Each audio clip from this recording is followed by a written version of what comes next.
Hi Nana.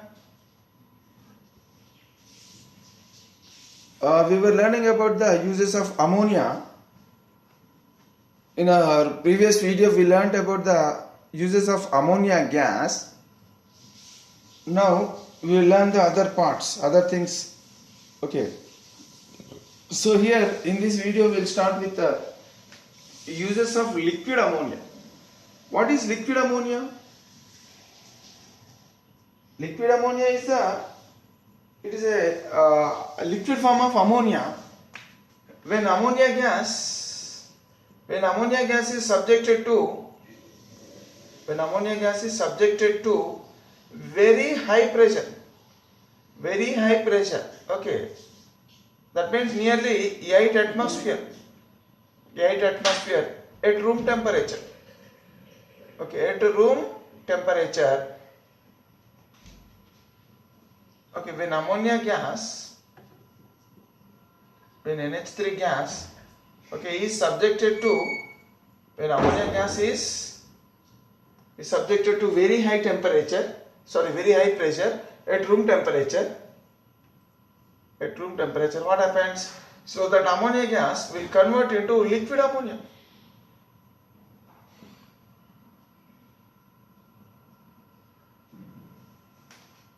So this liquid ammonia, it is used as a refrigerant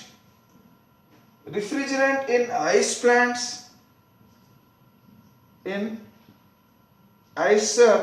means the industry. Ice plant means ice industry. Okay, it is used as refrigerant in ice plants and also in cold storage industry.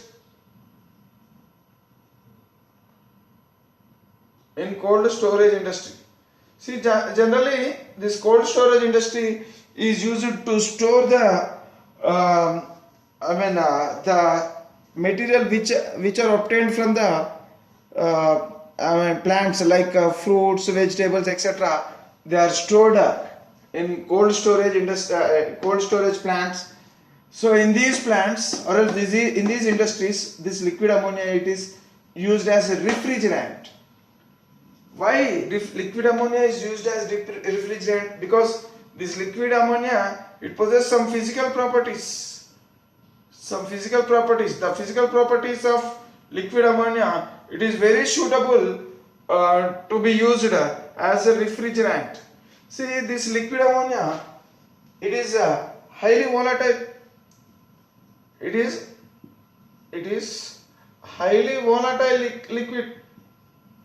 It is a highly volatile liquid and it has high specific latent heat of vaporization. High specific latent heat of vaporization. What is the meaning of high specific latent heat of vaporization? That means generally liquid converts into vapor.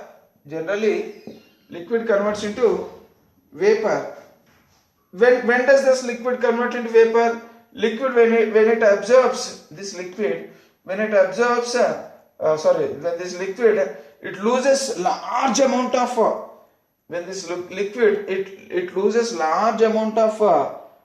heat.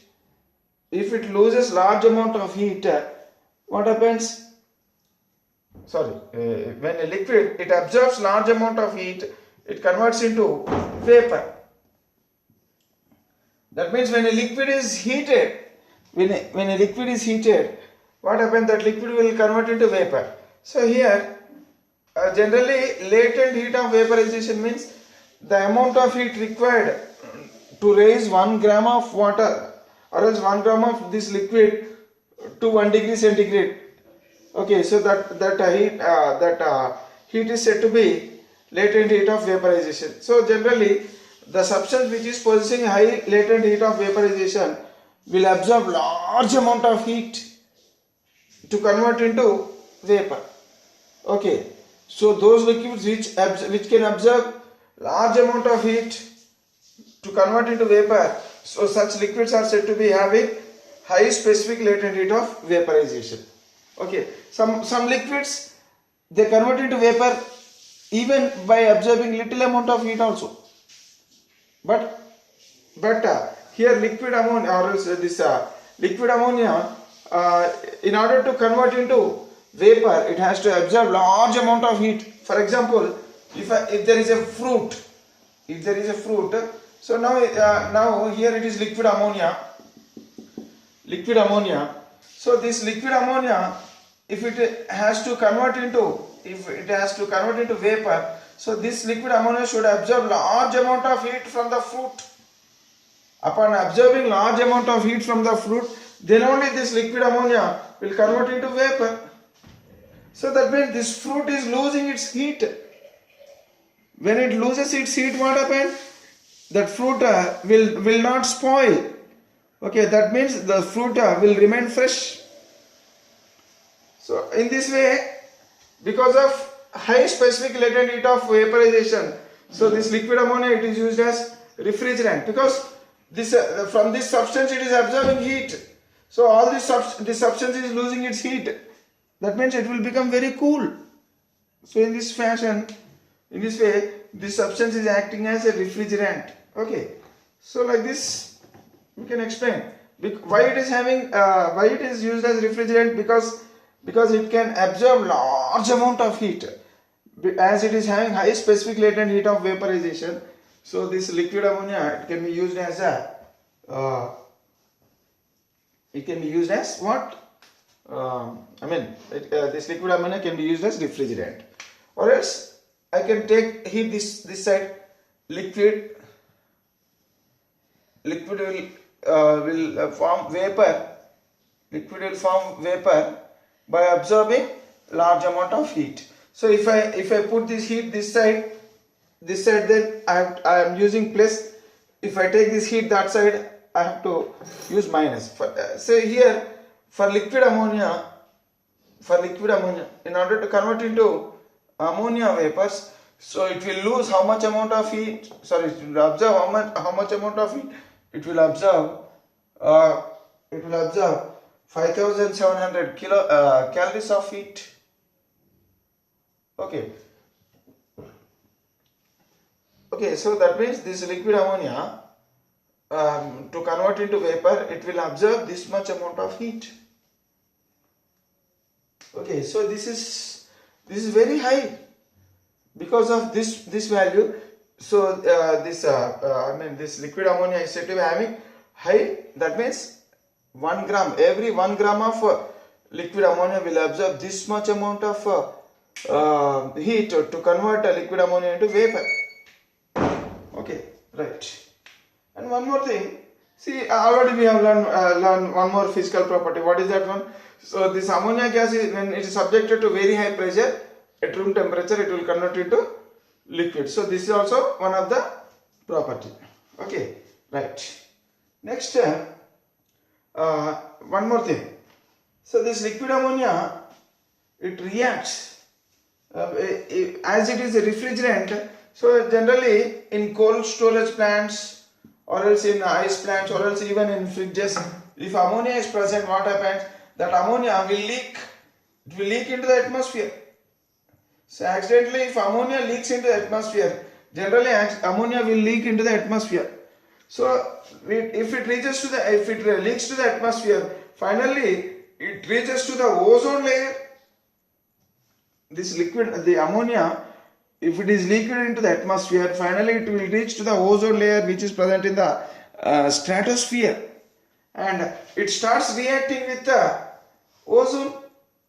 Liquid ammonia will start reacting with ozone. So due to this, what happens? The amount of ozone will decrease, because this ozone is used up in the reaction with ammonia. So that the amount of ozone in this stratosphere will decrease. Due to the decrease in the amount of ozone, what happens? So ozone holes will appear. That ozone hole is nothing but wherever the areas where there is less amount of ozone, those areas are said to be ozone hole. Okay, so that means it leads to the formation of ozone holes. So that is why if ozone hole is formed, that means if the amount of ozone at particular area is decreased, So what happens? Through generally this ozone, this if it is ozone, harmful UV rays, they are reflected back. They are reflected back, or else they are absorbed here only. They are not allowed to enter into the earth by the stratosphere. The ozone which is present here, it will stop the UV rays. These UV rays are very harmful rays. So these UV rays, they are either absorbed or else they are reflected back into the space by the ozone. If ozone, the amount of ozone is decreased, what happens? Those UV rays will come into the earth. Okay, if it enters into the earth, what happens? It causes environmental damage. It leads to the different types of diseases. Okay, so that is why nowadays, instead of using this liquid ammonia, scientists or else we are using special type of chemicals known as chlorofluorocarbons. What are these chlorofluorocarbons? CFC. Okay, chlorofluorocarbons, these are a special type of chemicals. These are also can be used as refrigerants, and these are better environmental friends than liquid ammonia. When compared to liquid ammonia, this is environmentally more friend. Okay, got it. So that means these days chlorofluorocarbons are used as refrigerant, which are more environment friendly than the liquid ammonia. Okay, right. Now, these are the uses of liquid ammonia. So mainly it is used as a refrigerant in ice plants and ice industry, or else in cold storage industry, etc. Right. So this is about liquid ammonia. And another type of ammonia known as liquor ammonia, or else ammonical fortis, okay, which is nothing but saturated solution of ammonia in water. Okay, so we'll discuss about the liquor ammonia. So this ammonia exists in the form of ammonia gas, liquid ammonia. Just now we have discussed about liquid ammonia, and the third one is liquor ammonia. Liquor ammonia, it is also called as ammonia fortis. It is also called as ammonia fortis.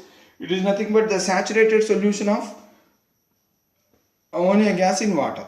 Okay, see, this liquid ammonia, it is used as this liquid ammonia mainly.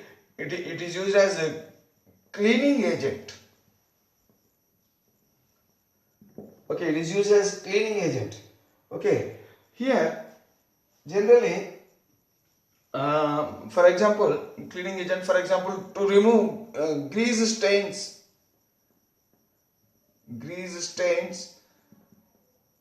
or fat stains which are stick to the clothes on clothes. See, this liquid ammonia, or else this liquid ammonia, it can form, it can emulsify the fats. So this liquid ammonia can emulsify the fats and even glycerol, grease. It can emulsify the fats and grease. What's the meaning of emulsify? Emulsify means dissolve. So liquid ammonia can dissolve. Liquid ammonia, not liquid ammonia.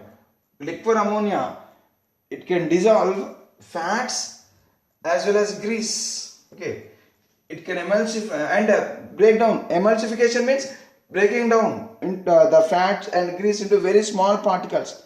So that process is known as emulsification. Okay, so this liquid ammonia can emulsify. Okay, it can dissolve. It can dissolve both the fats and grease, and then it emulsifies. Emulsifies means breaking down these fats and grease into very very tiny particles. Okay, so like this. So upon breaking this into tiny particles, what happens? So this fat and grease, they completely dissolve. Okay, so that if these things if they form stain on clothes, what happens? They can be removed easily. Okay, so because it that is why this liquid ammonia can be used as cleaning agent. So to remove what grease stains or fat stains on the cloths, because of its emulsification nature. Okay, this liquid ammonia, it can dissolve and it can break down the fats and grease, or else it can emulsify the fats and grease, and finally it will dissolve these fat and grease into it, and it will remove the stains which are present on the cloths. Okay, and also it is also used for cleaning window panes.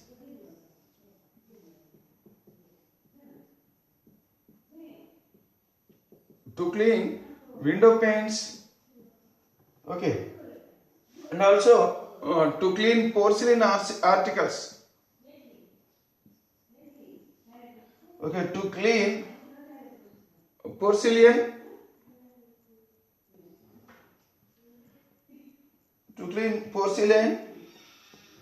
porcelain articles.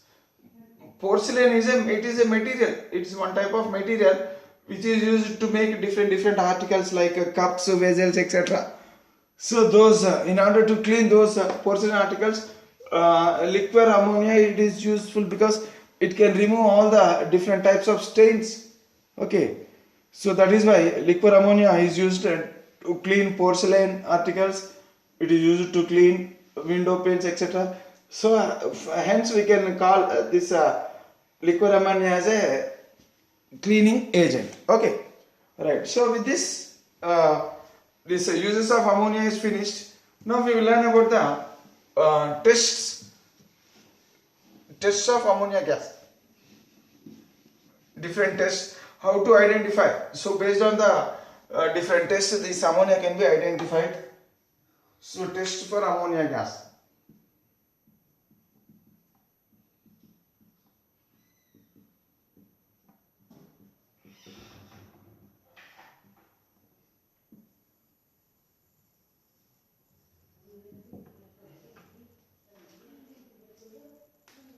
So these tests can be classified into two types. Okay, based on tests based on what? Physical properties.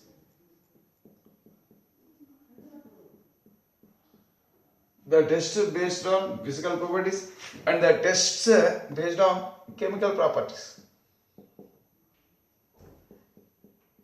What are the tests based on physical properties? So tests like color, odor. Okay, tests like color, odor, and action with indicators. Action with indicators. Okay, action with indicators. Already we have seen what is the color. Color of the ammonia gas. It is a colorless gas, but it fumes strongly in moist air. Okay, by forming ammonium hydroxide. Very tiny droplets of ammonium hydroxide is formed in the air when this ammonia gas is exposed to moist air. So in the moist air, what does moist air contains? Moist air contains water vapor. Okay, so in that water vapor, this ammonia will dissolve, and it forms ammonium hydroxide. Very tiny droplets of ammonia hydroxide, they are suspended in the air, so that it causes some fuminess in that portion. So that is why ammonia is said to be strongly fumed. It forms strongly fumes in moist air. Okay. In dry air, ammonia gas, we cannot identify the ammonia gas because as it is colorless. Okay, right. Next about odor. See this ammonia gas, it has a sharp biting smell. Okay, that means sharp biting odor, a specific, a characteristic odor, and also it causes burning sensation. This ammonia gas, it causes a burning sensation, particularly in the upper portion of the nasal passage, and brings tears to the eyes.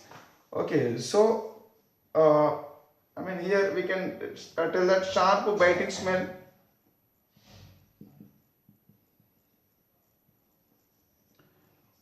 burning sensation, causes burning sensation mainly in the upper portion of the nasal passage, in the upper portion of nasal, okay, upper portion of the nasal passage, and also it brings tears, tears in the eyes, okay. So like this the order of ammonia can be discussed, and if you discuss the action with litmus, action with indicators, so there are different types of indicators. One is litmus paper, or else litmus solution,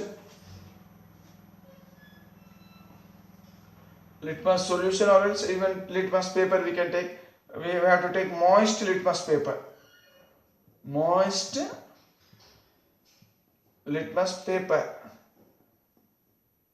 So this ammonia gas will convert moist litmus paper into this ammonia gas will convert a moist litmus paper.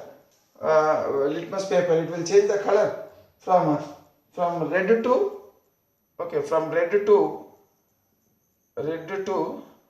blue color. That means red color litmus paper, it is converted to blue color. Okay, and also if you see a phenolphthalein solution,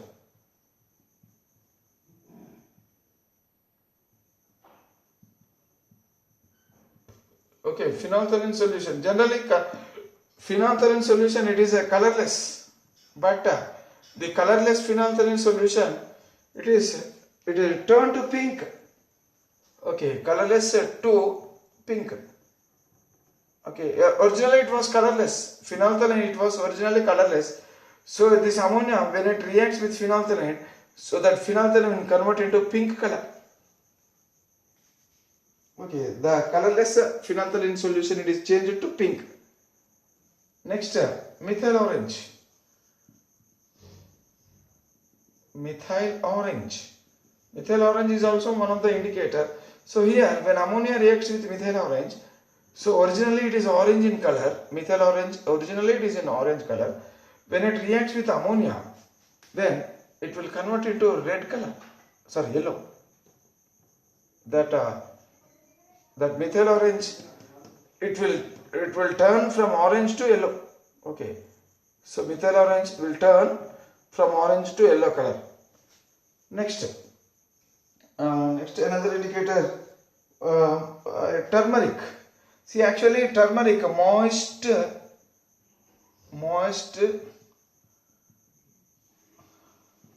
turmeric. What is the color of turmeric? Turmeric means pasupu. So it is yellow in color. Okay, with moist turmeric. So the yellow color moist turmeric, it will change to brown. So it is changed from yellow to brown. Okay, so these are the physical tests. Okay, based on these physical tests, we can with all these tests we can easily identify that the given substance or the given gas is ammonia gas. So with the help of physical tests we can identify the gas as ammonia gas. But even after conducting physical tests, so for for confirmation, okay, to believe it strongly, we have to do even chemical tests also. So we have to do certain tests or else we have to perform the tests which are based on chemical properties. So we learn what are the tests for ammonia, so which are based on chemical properties. So there are different tests of ammonia based on chemical properties. So first test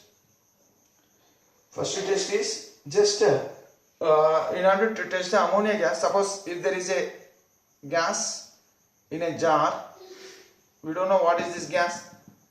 Okay, now what we have to do, concentrated hydrochloric acid. Concentrated hydrochloric acid. Just dip a rod. Okay, dip a rod in concentrated hydrochloric acid and bring this rod. Okay, towards a gas jar. Okay, bring this jar towards a gas jar, or else you can introduce this jar, this glass rod in a gas jar. So, suppose if you find any formation of any white dense fumes, if white dense fumes are formed, then because this glass rod already it is stick some HCl is stick to this one, so that because of this HCl, what happens if it is ammonia gas? What happens if it is ammonia gas? When it reacts with HCl, it forms white dense fumes. Ammonia gas, when reacts with HCl, it forms white dense fumes of ammonium chloride. So this white dense fumes contains what? Ammonium chloride. So the only gas which can produce white dense fumes of ammonium chloride with HCl is ammonia. So no other gas will produce white dense fumes with HCl. Okay, only ammonia can produce white dense fumes with HCl. So from this it is understood that, as we know already that this is HCl gas, and if we don't know what is this gas, bring this HCl into this one. If white dense fumes are produced, then this gas is nothing but ammonia gas. So based on this test, so this is one chemical test. Okay, based on this chemical test we can identify that the given gas is ammonia gas. Another test, see this ammonia gas, suppose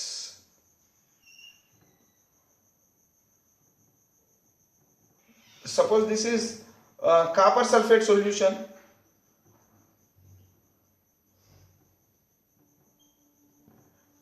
Okay, this is copper sulfate solution. So into this one, if you send this ammonia gas,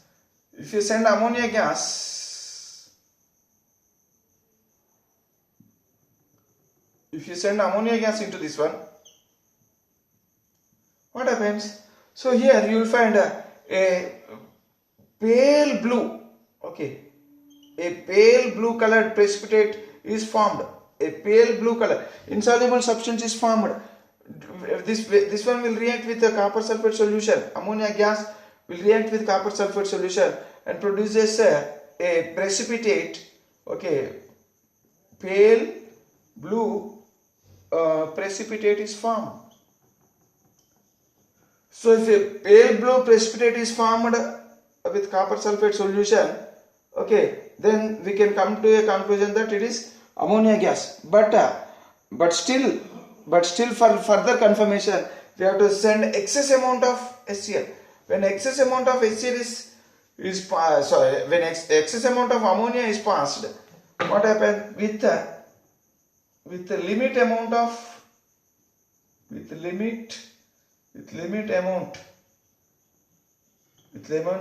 ammonia gas, what happens? It produces pale blue precipitate. Okay, now if you send excess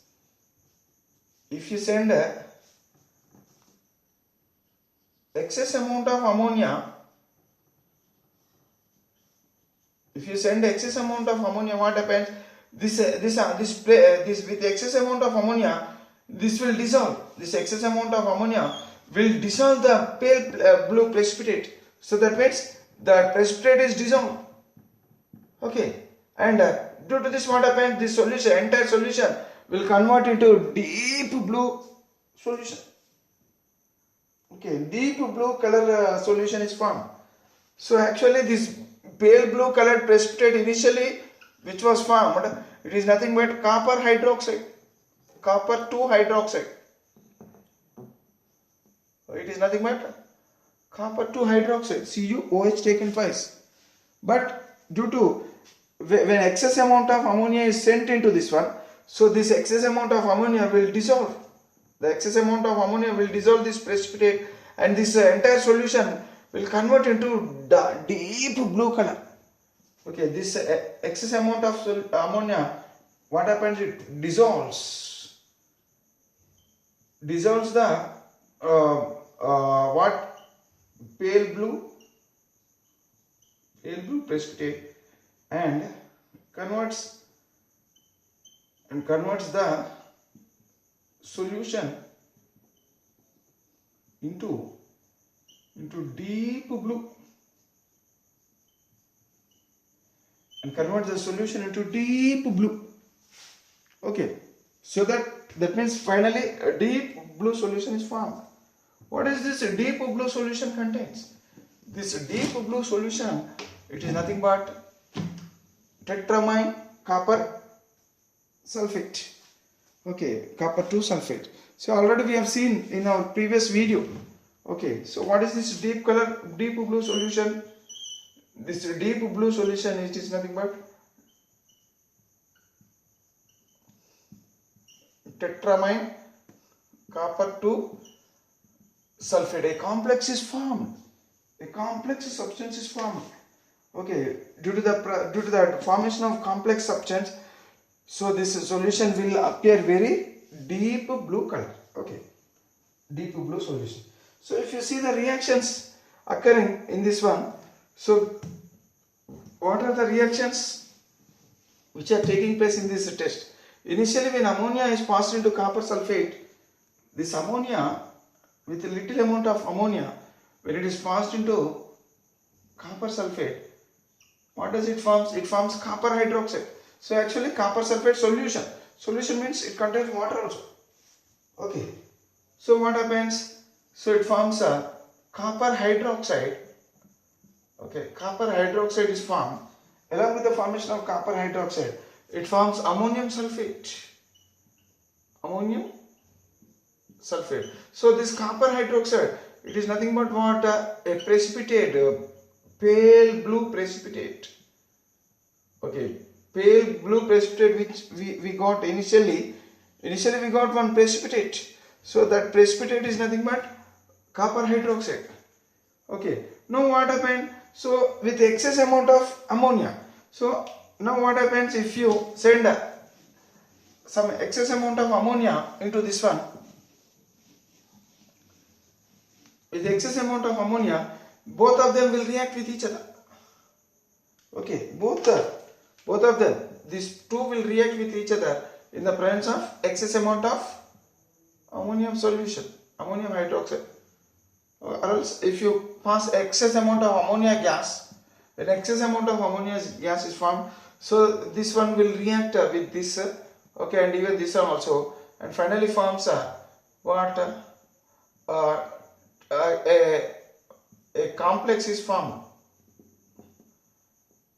Tetramine copper 2 sulfate, and along with this it forms water. It forms water. So this solution is formed. So as it is a complex, hence that solution will appear into blue color. Okay, very deep blue color solution is formed. Okay, so like this we can discuss about the second chemical test, okay, of ammonia gas. And one more test is there. The most important test for ammonia gas is Nessler's reagent test. Okay, third test.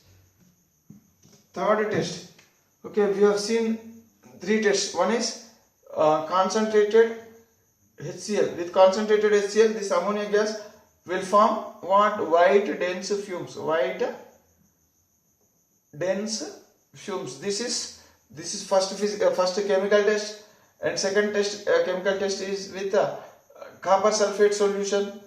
Okay, with copper sulfate solution, what happens? Initially it forms pale blue precipitate. Initially it forms pale blue precipitate, and finally this precipitate will dissolve in excess amount of ammonia gas. Okay, and finally it forms a very deep blue solution.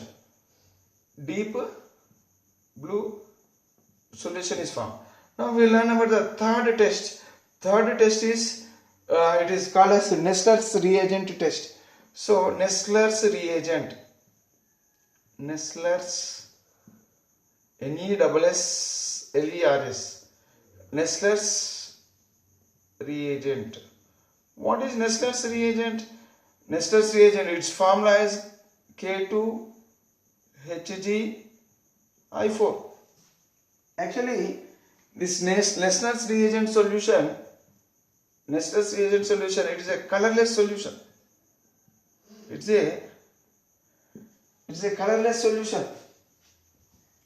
What happens if you send a less amount of ammonia gas? So even with lesser Nessler's reagent, less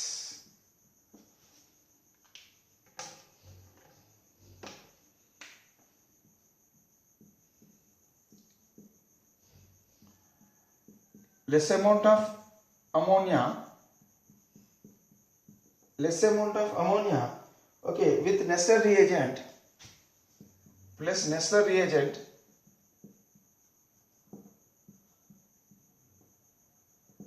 okay, it forms a pale brown precipitate. It forms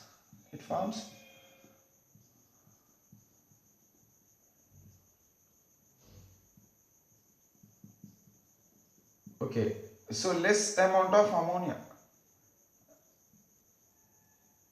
That means when less amount of ammonia gas is formed, it is passed, less amount of ammonia gas with Nessler's reagent, it forms pale brown precipitate.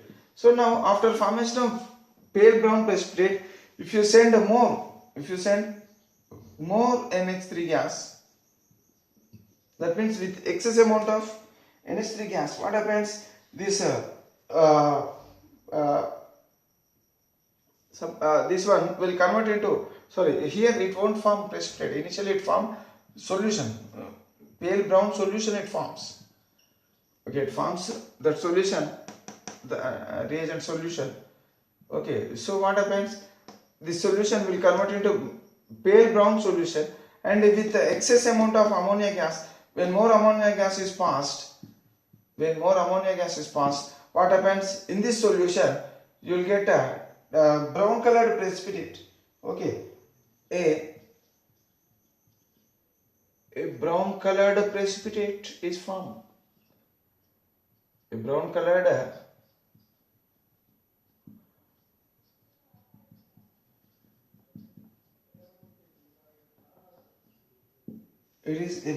precipitate is formed. See, look here. Suppose if this is Nessler's reagent, so initially it is colorless. So when ammonia gas is passed, what is this one? Initially it is Nessler's reagent K2HgI4. But when ammonia gas is passed, what happens? Slowly it will become pale brown color. Now it becomes pale brown solution. Okay. When little amount of ammonia gas is passed, it will become pale brown solution. If you send excess amount of ammonia, if you send more amount of ammonia, this pale brown solution will from this pale brown solution, it forms a brown color precipitate is formed. Brown. So here in this one, finally what happens? A brown precipitate brown precipitate is formed. Okay. So brown precipitate is formed in the solution. So whenever if a brown precipitate is formed, then it indicates that that means here into Nessler's reagent, which is colorless, if ammonia gas is formed, initially this entire solution will convert into pale brown solution, and if you send excess amount of ammonia, so in that brown solution you will find a formation of a insoluble substance known as precipitate. So here this the color of this precipitate is what? It is brown precipitate. So with this it is understood that the gas which we sent is ammonia gas. So in this way, so there are 3 chemical tests. Okay, so based on these 3 chemical tests we can easily identify, in all these tests we can identify that the given gas is ammonia gas. Okay, right. So with this the topic of ammonia is finished. So in the next class we will learn about nitric acid. Okay, bye.